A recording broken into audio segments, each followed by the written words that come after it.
My dear lovely viewers, প্রতিদিন ইংরেজিতে লিখি এর ২৬তম পর্বে আপনাকে স্বাগত। হিয়ার উই সি, এখানে ৩টি বাক্য আছে। ছোট ছোট বাক্য আমরা ইংরেজিতে লেখার চেষ্টা করব। প্রথমত লিখছি, রাজনৈতিক খেলা বোঝা বড় দায়। অর্থাৎ রাজনৈতিক খেলাটা আমরা বুঝি না, এই অর্থ প্রদানে রাজনৈতিক খেলাটা আমরা বুঝতে পারি না। আমি প্রথমত একটু তড়িৎ গতিতে লিখি, তারপর আমি বুঝিয়ে দিচ্ছি। এখানে আমরা লিখতে পারি এইভাবে যে ইট ইজ হার্ড, অর্থাৎ কিছু না বোঝার ক্ষেত্রে আমরা লিখতে পারি it is hard to understand. It is hard to understand চাইলে আমরা অন্যভাবে লিখতে পারবো, বাট এইভাবে লিখছি। পলিটিক্যাল গেমস, অর্থাৎ রাজনৈতিক খেলাধুলা। ওকে, রাজনৈতিক খেলা বড় দায়। ওকে, অথবা আমরা চাইলে এইভাবে লিখতে পারি যে understanding or getting a political game. Okay, political game. Political game is a big challenge. আমরা এইভাবে বলতে পারি is a big challenge, যেভাবেই বলেন না কেন হবে আর কি। ওকে, আমরা একটা কেটে দিই, একটা রাখি। হিয়ার দেন উই সি, এই খেলা যারা খেলে, এখানে একটু লক্ষ্য করুন, এই খেলা যারা খেলে তারাই ভালো বোঝেন না। তার মানে যারা এই খেলা খেলেন তারাই বোঝেন না। তাহলে আমরা কি লিখতে পারি? যারাই এই খেলা খেলেন তারাই বোঝেন না। অর্থাৎ এই ক্ষেত্রে আমরা দোজ দিয়ে, অর্থাৎ যারা খেলেন, দোজ হু, যারা খেলেন, প্লে দিস গেম, অর্থাৎ যারা এই খেলা খেলেন। হিয়ার আমরা বলতে পারি যে বুঝেন না। ওকে, খান অর ক্যানট, যেহেতু বুঝেন না নেগেটিভ সেন্স দিতে হবে, অর্থাৎ ক্যানট গেট ইট ওয়েল, অর্থাৎ ভালোভাবে বোঝেন না।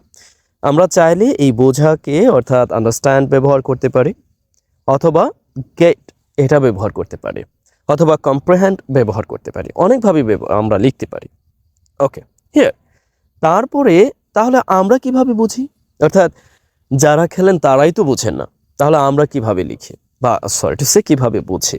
সেই ক্ষেত্রে কে দিতে পারি? একটা প্রশ্ন আর কি। সো তাহলে here and how, okay, how can we get it, or how can comprehend it, comprehend it আমরা এইভাবে লিখতে পারি আর কি। ওকে, comprehend it, অর্থাৎ আমরা এটা কিভাবে বুঝি? তাহলে have you got right now? I think so you have got. যাই হোক, আমি আবার একটু বলছি আপনাদের বোঝার স্বার্থে, বোঝার সুবিধার্থে। It is hard to understand, অর্থাৎ এটা বোঝা কঠিন। অথবা আমি তো বললাম যে understanding political games is a challenge. And those who, here we can write here and যারাই তারাই বোঝাতে আমরা একটু জোর দিতে এখানে একটি ইয়া ব্যবহার করতে পারি, একটু জোর প্রদানের জন্য, যে অনলি, অনলি ব্যবহার করতে পারি। অর্থাৎ only those who play this game, এটা প্লুরাল সেন্স, অর্থাৎ যারা, আমরা জানি দোজ প্লুরাল সেন্সে। ওকে, যারাই এই গেমটি খেলেন। এরপরে আমরা এই পুরো অংশটিকে অ্যাজ এ সাবজেক্ট হিসেবে নিয়ে, অর্থাৎ you can call it noun clause. Okay, এরপরে এখানে আবার ভার্ব লিখেছে, অ্যান্ড ক্যানট গেট ইট, এটা ওয়েল, অর্থাৎ এটা ভালো বুঝেন না। So and how can we comprehend it. এখন প্রশ্ন হলো, একবার আন্ডারস্ট্যান্ড লিখেছি, একবার গেট ইট লিখেছি, আবার আরেকবার কম্প্রিহেন্ড লিখেছি। এটার মূল কারণ হচ্ছে বাংলায় আমরা বোঝা আবার বোঝা 3বার আছে। যখন আমরা ইংরেজিতে লিখব, আমরা সবসময় চেষ্টা করব যে একটু মানে আমাদের যদি জানা থাকে বিকল্প ওয়ার্ড, তাহলে সেগুলোকে ব্যবহারের চেষ্টা করব। Have you got? ওকে, যেমন উদাহরণস্বরূপ আমি একটা জিনিস বলছি, তা হলো যেমন আমি যদি বলি যে, যদি প্রশ্ন করি বা বলি যে আমি বাসায় ফিরেছি। ওকে, কথার কথা আর কি, বোঝার সাথে তর্কে আর কি বলছি যে বললাম যে আমি বাসায় ফিরেছি, অর্থাৎ আমি বলতে পারি কি রিটার্ন, রাইট, রিটার্ন হোম, অর্থাৎ আমি বাড়িতে ফিরেছি। এটা সিম্পলি আমরা বলতে পারি আর কি।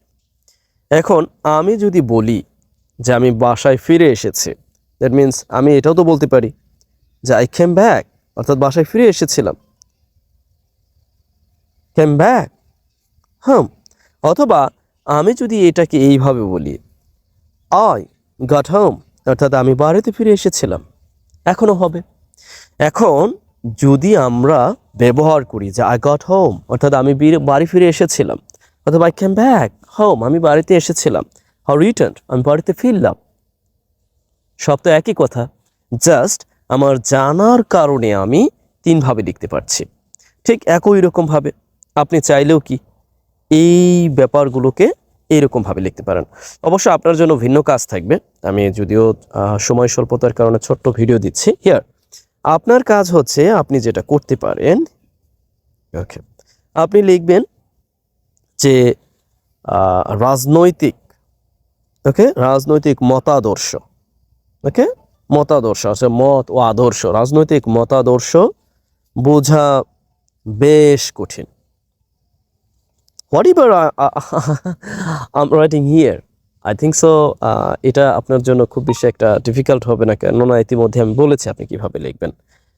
মানে রাজনৈতিক মতাদর্শ, রাজনৈতিক মতাদর্শ বোঝা বেশ কঠিন, ওকে। তাই আমাদের উচিত এইগুলোকে এড়িয়ে যাওয়া, এইগুলোকে এড়িয়ে যাওয়া,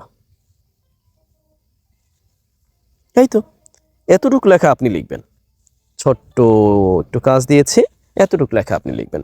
এড়িয়ে যাওয়া উচিত, এড়িয়ে কোনো কিছুকে এড়িয়ে, ইংরেজিটা অ্যাভয়েড, আর মতাদর্শ উইনোন অ্যান্ড আইডিওলজি, ওকে, আমরা এটা জানি। যাই হোক, এই হচ্ছে সংক্ষিপ্ত কাজ।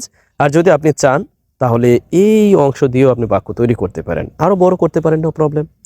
আশা করছি বুঝতে পেরেছেন। আজ এই পর্যন্তই, ভালো থাকুন, বেস্ট উইশেস ফর ইউ।